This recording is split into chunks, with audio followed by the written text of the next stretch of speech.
The next presentation be from Adam Thalmann and Gabriel Galinat. Sorry about if I'm saying correctly.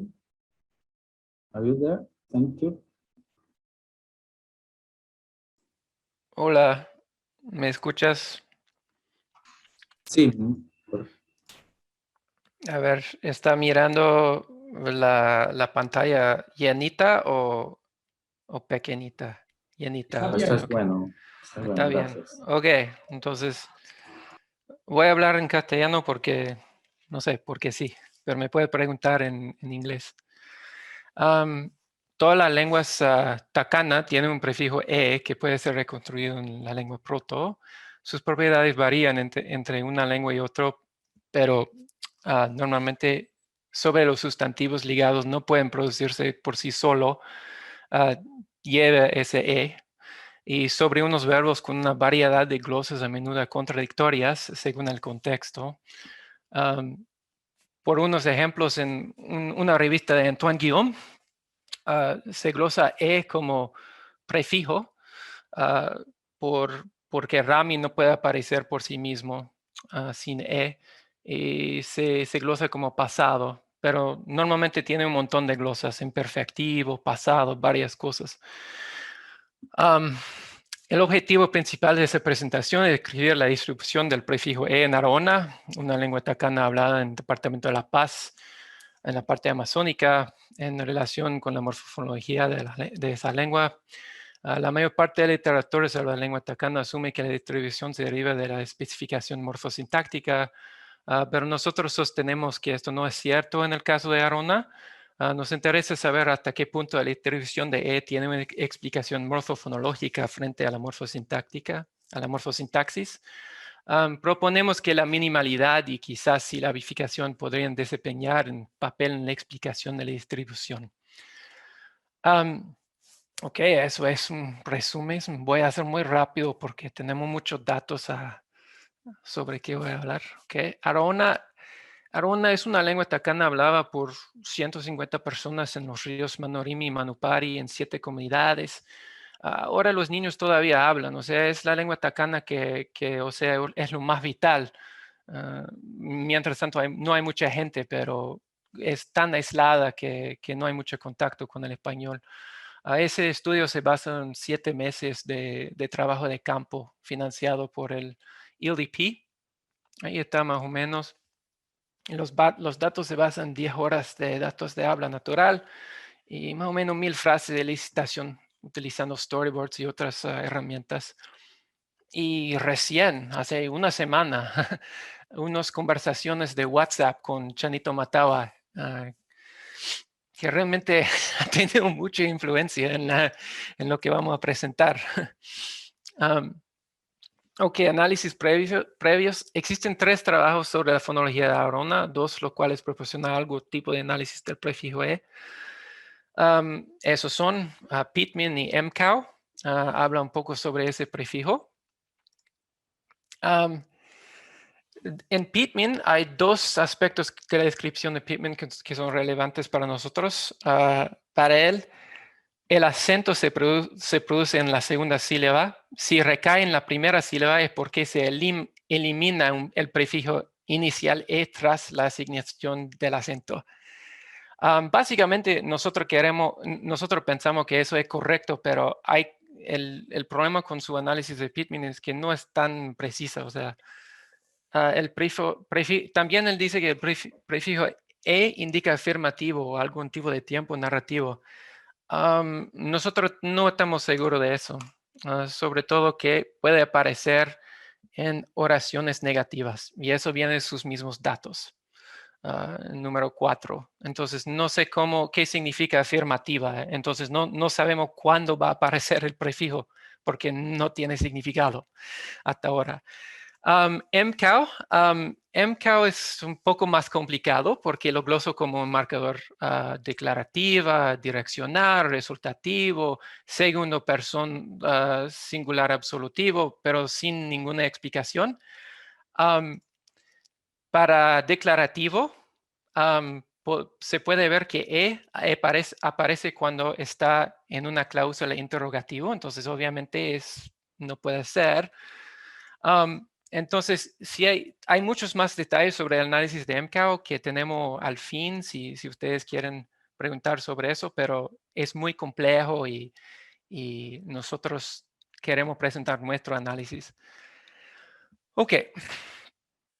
Como he dicho sobre el análisis de Pitman, es importante tener en cuenta la posición de los acentos tonales para entender el E, porque ellos pueden ser un marcador de que había un E antes y fue suprimido. Entonces, para entender a Arona brevemente, se postula los siguientes tonos.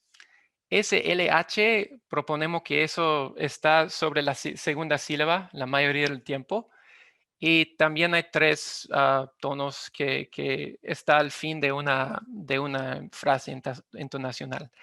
O sea, vamos a hacer lo más rápido para que se puede llegar al E. Pero la relación con toda la gramática se presenta aquí. Hay una regla básica de acentuación del tono que asigna LH o bajo alto a la segunda sílaba de una palabra. Si hay un tono L, o sea, declarativa L, tono bajo, en la segunda sílaba de una palabra se mueve a la izquierda. Y después, si hay 2 tonos así, si esa regla le pone 2 tonos, se sigue moviendo, ¿ok? Hasta el fin. De la supresión de la E, eliminar E, iniciar la palabra antes de una consonante después de cada ciclo morfológico y inserción de la E. Se puede insertar E en cualquier palabra monosilábica, léxica, obligatoria o opcional es cualquier palabra con inicial vocálica. Que eso es más o menos verdad. Es un poco más complicado, he dado cuenta. Ok, la regla básica se dice lo cuacua, siempre lo cuacua. Se pone morfología, se dice lo cuacua ondi, cualquier cosa. Tocolo, hondondo, patayo, bewe, awiji. También con sustantivos, lo mismo, es muy regular. El patrón básico es que hay L al fin. A ver, voy a compartir una vez más para que puedo. Ya. ¿Se puede ver? ¿Se ve todavía? Ok. Entonces, ¿cómo se ve? Se pone el acento al fin de cada palabra, en la segunda sílaba en cada vez. Y se ve aquí. Pero a veces hay conflictos entre la regla básica de acentuación y la regla de entonación. Si hay una L sobre la segunda sílaba de una palabra, se mueve al acento una sílaba atrás, que es muy parecido a una regla que fue propuesta en Serbian, no sé cómo decir en castellano. Y cuando se elicita formas bisilábicas aisladas, claro, el acento se aparece en la primera sílaba, pero eso es porque eso también es una frase intonacional. El momento que se pone adentro de una oración se aparece con el acento en la segunda sílaba. Entonces, si pregunta cómo decir esas palabras, se produce con el acento en la primera sílaba.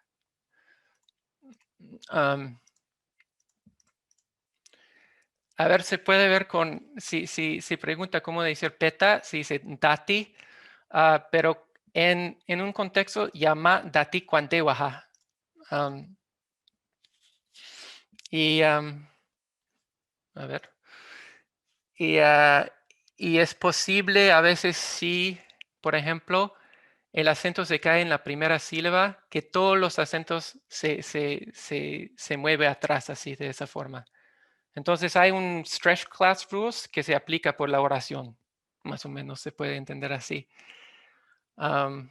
Sí, tenía una grabación, pero parece que hemos borrado. Distribución de E. Ok.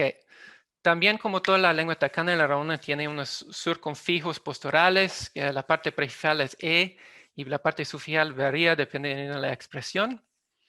Pero E se borra antes de una consonante. Eso es la diferencia con otras lenguas tacana. Por ejemplo, normalmente se olo.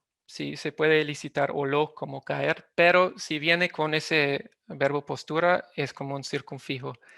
Eoloani, eoloneti, etc. ¿Ya?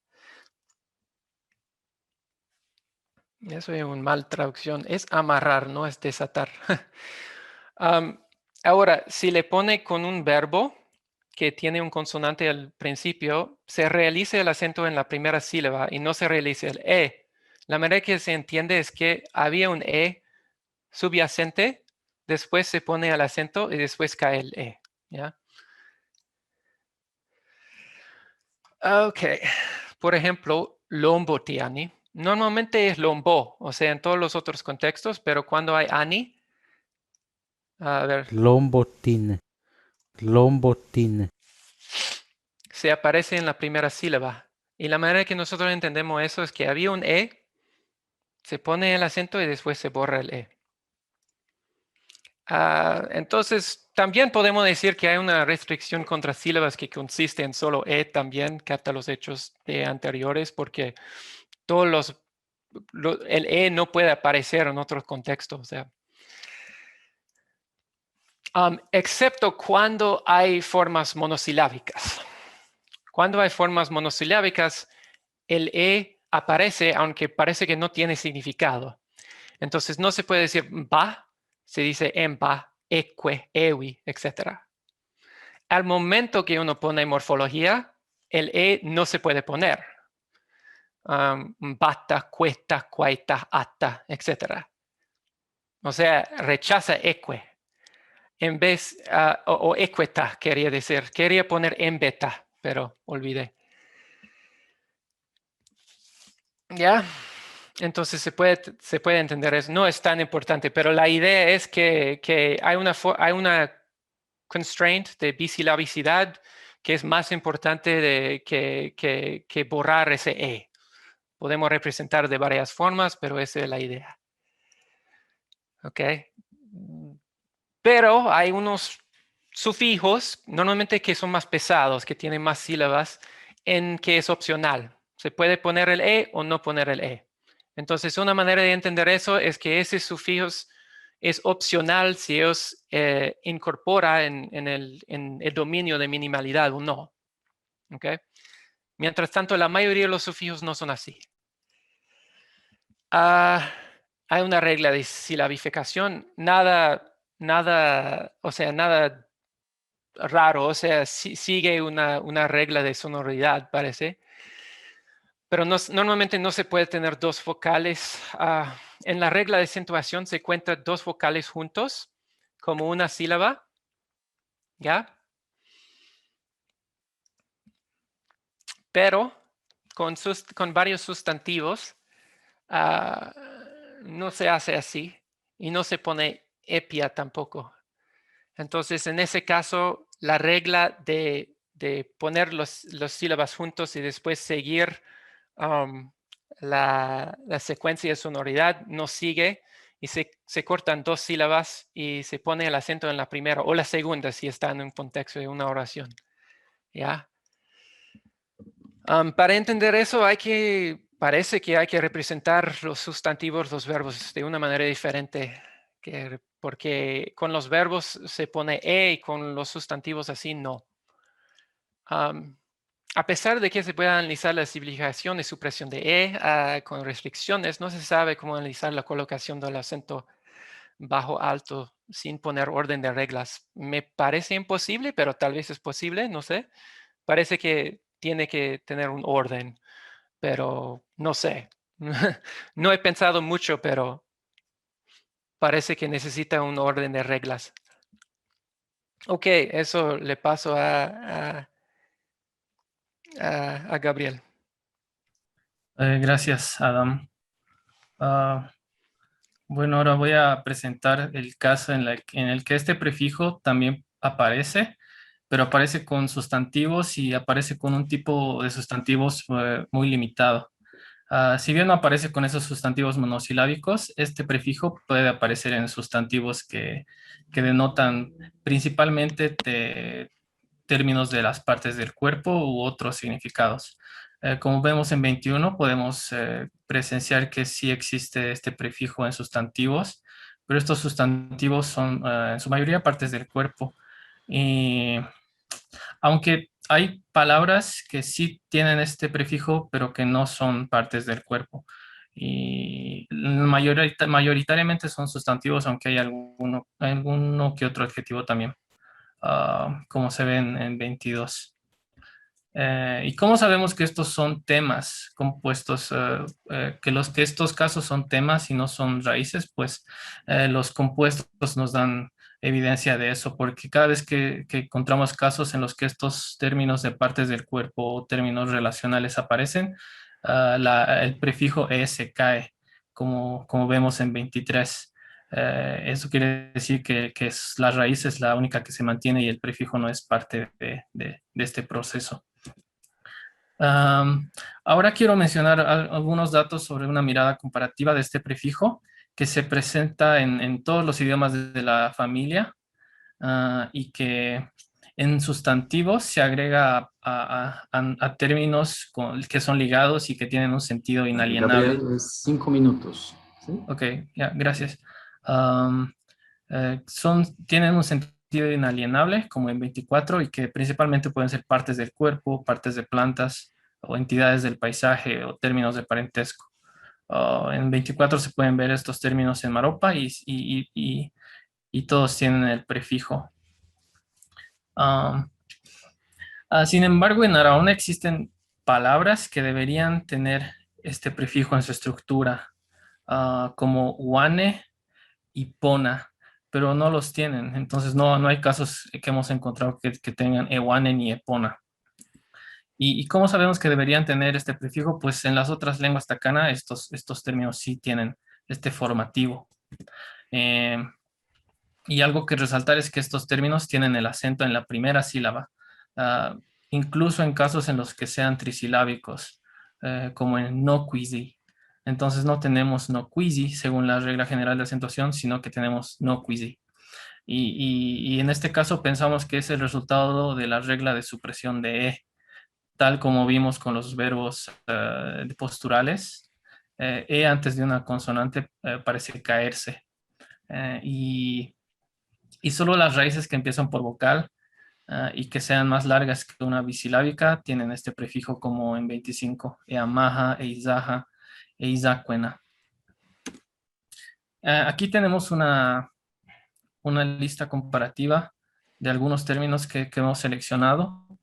Y en la columna para Araona vemos que los términos no tienen este prefijo. Sin embargo, para las demás lenguas de la familia, sí podemos ver en muchos de los cognados, bueno, en la mayoría, que el prefijo está presente.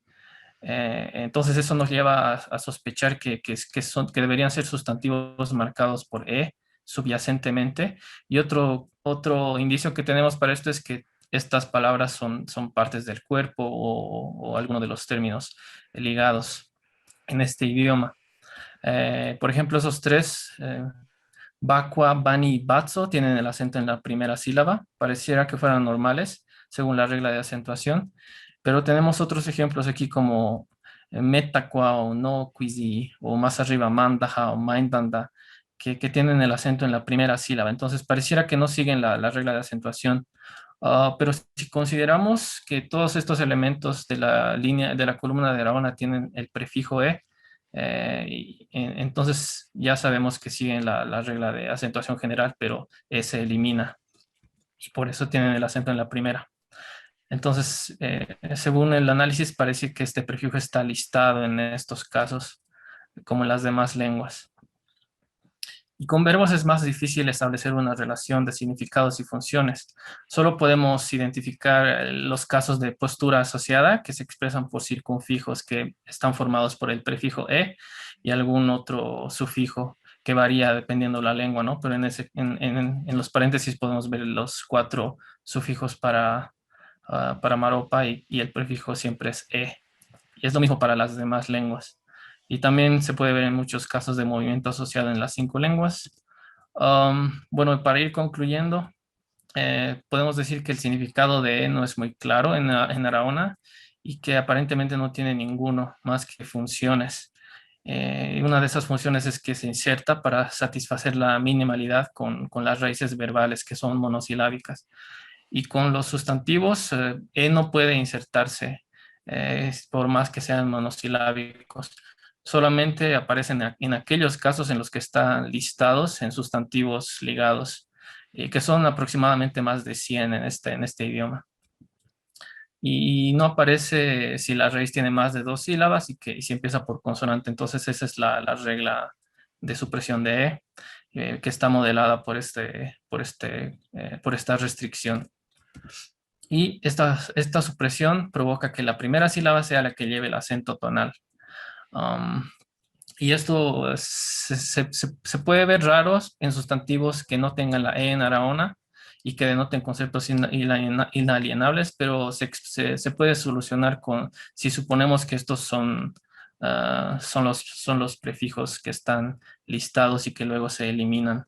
Y esto nos ayuda a explicar mejor el por qué el acento está en la primera sílaba en este idioma, en estos términos.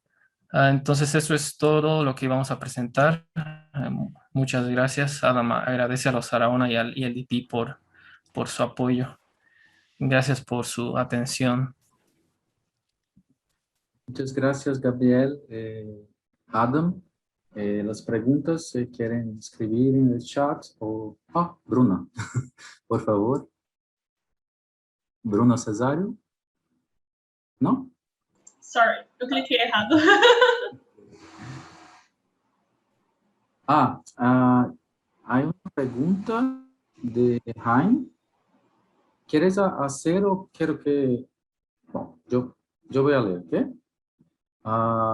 Very interesting E on nouns, which is probably an areal feature of the region that's also encountered in Baure, Latunde, as E, Quasar, Canoe, as a noun formative prefix.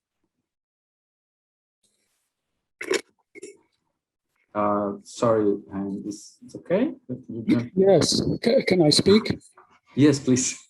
Okay, yeah, that's very interesting. Your analysis, Gabriel. The accent phenomena you see there. It would be worthwhile to do the same investigation of this prefix. It's the same prefix with a similar function in these other languages, which are of the Arawak and Namiquara families, and which are also isolates. Kwazan Kanwe are isolates. It is interesting that this prefix is so predominant in the Takanan languages.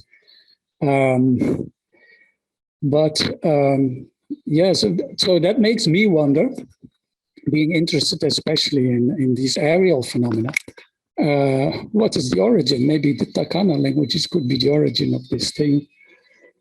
I will have a look at also the phonetic and phonological features at some point in these other languages. Very inspiring, your talk. What you don't see in these other languages is this involved in verbal expressions in the same way. You don't see it there. So that's fascinating for the Takana languages. Thank you. A very interesting talk.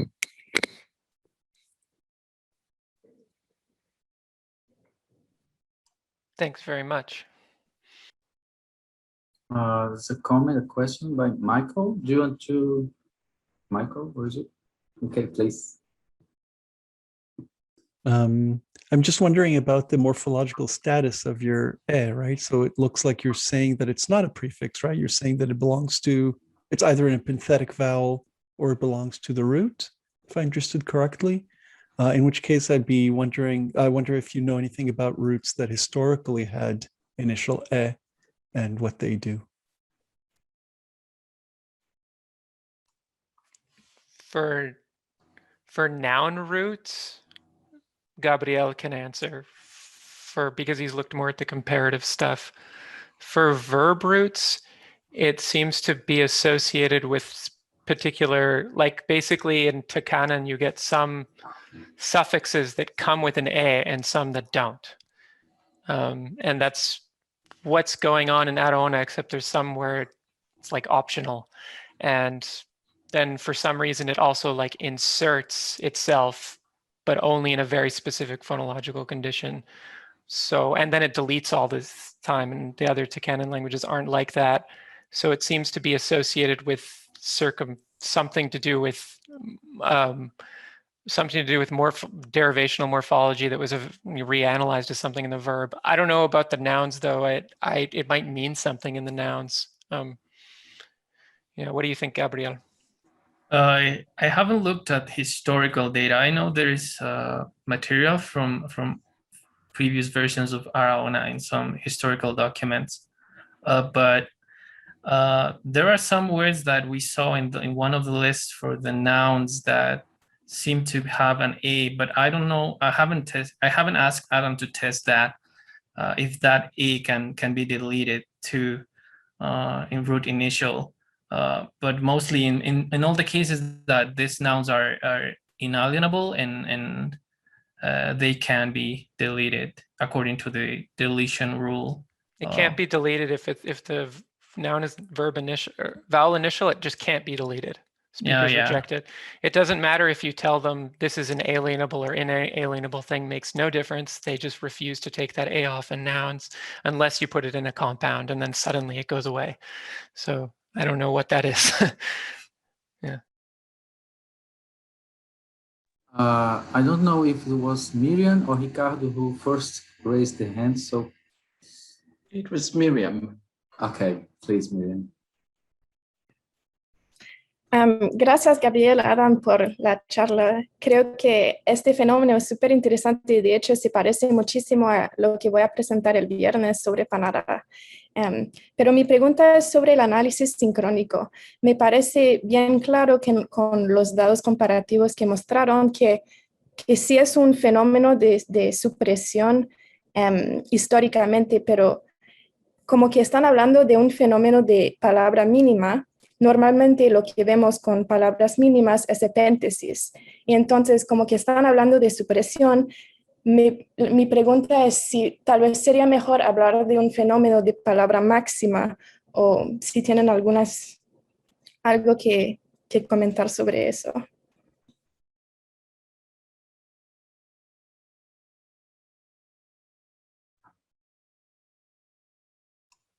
I can partly answer this. I just realized I didn't answer Michael Becker's question about what the A actually is. I realized that as you're asking that. So yeah, I don't know. Like I said, people, like I talked about MCOW's analysis and how it's glossed as like 5 different things, and then they don't seem to work. And I just basically have thought of it like an empty morph that is there for, it's like a morphome. I would say it's part of the morphological structure, but it's not, it doesn't have its own sort of meaning. Regarding maximal prosodic word, I'd have to think about that, but that's a good suggestion. It depends how where you decide prosodic words are, but maybe there's a way of analyzing it to make that work. And yeah, a semantically empty noun root formative, but it's also a semantically empty verb root formative that just comes as an extended exponent of some suffixes for some reason. And then the minimality thing. So there's 2 A's, right? There's A's that are listed. There's 3 A's. There's A's that are listed. There's A's that come with suffixes, and then there's A's that insert just on those monosyllabic ones. So, and the ones that the only reason we think of it as being a minimality constraint is because of that phenomena where you get ba, as soon as you put a suffix on it, bata, and then you can't put an A on it. But if you take away all the suffixes, then it's aimba, and they reject ba. So I don't know, it looks like a minimality phenomena. I'd be happy with some other analysis, but I don't know why it does that. Yeah. Yeah, thank you. With this talk and Michael's talk and the stuff that I'm presenting on Friday, this makes me think there's a lot of like word minimality, maximality, interesting phenomena in the Amazon that would be nice to get like a volume together or something. Anyway, thank you, Adam and Gabriel. Thank you. There also might be more null morpheme. I think there's a prejudice in studying Amazonian languages that they're agglutinating, and so people don't ever look for morphomes and things like that. But that would be my, I think. Sorry, we just have 1 minute, Ricardo. That's okay, Please. because it's just a very brief suggestion. I think one way of thinking about the ontology of these things might be by analogy with theme vowels in Indo-European, which seem to have a very similar set of properties. Historically, they originate in formatives that once had recognizable morphosyntactic functions and semantic contributions, but then they get bleached and they increasingly become entangled with the phonotactics of the language in the distribution. So in particular in Spanish, for example, it takes a lot of work to recognize that the E of E is stem, so nube, nubes, and meses. It takes a lot of work to actually distinguish that from an epenthetic vowel. So diachronically and synchronically, these things look like stem formatives, which is what Hein was saying as well in the chat. Yeah, just a comment on that. I kind of presented that at a conference at this international morphology meeting, and people thought I was insane. And I think the reason was because it looks like a circumfix, but that's exactly how I understand it, is it's just some sort of theme thing that comes with certain other morphemes, and it's not, but yeah, that's a good way of thinking about it. But it's different in that it's not adjacent to those morphemes like in Spanish, right? It's on the furthest possible position in the verb complex. So it's kind of weird, but yeah. Yeah, but Bantu also has those final vowels in the verb. Yeah, I've heard of this analysis too. That was the one that inspired me to give my empty morph analysis that I thought, and some people in Bantu, I think Jeff Good told me that they have thought of it as a minimality thing. So yeah. So thank you very much.